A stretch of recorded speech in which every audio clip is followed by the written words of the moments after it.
یہ 6 ستمبر 1965 کو جو واقعات پیش آئے تھے، یہ اس سلسلے میں یہ دن جو یہ منایا جاتا ہے اور یہ پاکستان کی تاریخ میں بہت زیادہ اہمیت رکھتا ہے۔ اس دن ہندوستان نے ہمارے اوپر سیالکوٹ اور دیگر علاقوں میں حملہ کیا ہوا تھا،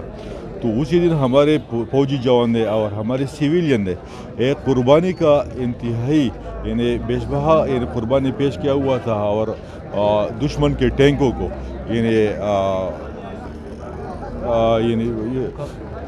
ٹینکوں کا مقابلہ کیا، ان میں اپنے آپ کو اڑایا، لیکن اس کا حملہ جو ہے وہ پسپا کیا اور الٹا اس سے چند علاقہ جو ہے وہ فتح کیا ہوا تھا۔ جیسا کہ آپ سب کو معلوم ہے، 6 ستمبر 1965 کو انڈیا کے افواج نے پاکستان پہ حملہ کیا تھا، اور کئی محاذوں سے انہوں نے جنگ کا آغاز کیا تھا، لیکن ہمارے بہادر افواج نے ان عزائم کو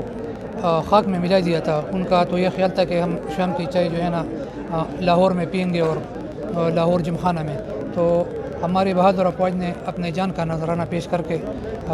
ان عزائم کو خاک میں ملا دیا تھا۔ تو ان شہداء کو خراج عقیدت پیش کرنے کے لیے آج یہ 6 ستمبر کا دن ہم یوم دفاع کے طور پر مناتے ہیں، اور اسی سلسلے میں یہ واقعہ اہتمام ہم نے کیا ہے، جس میں مختلف ڈپارٹمنٹس، اسکول کے بچے، اساتذہ صاحبان اور ہم سب مل کر انشاءاللہ واک کریں گے اور ان شہداء کو جو ہے نا خراج تحسین پیش۔ میرے نزدیک پوری ملک، پوری پاکستان، پوری ملک جو ہے نا پوری عوام آرمی کے ساتھ کڑی ہے۔ میں تو یہ کہہ سکتا ہوں کہ اگر پوری دنیا میں پاکستان پر حملہ آور ہو جائے تب بھی پاکستان کو شکست نہیں دے سکتا، کیونکہ پاکستان کی مثال ایک نور کی ہے، نور کو کبھی جو ہے نا زوال نہیں آتا۔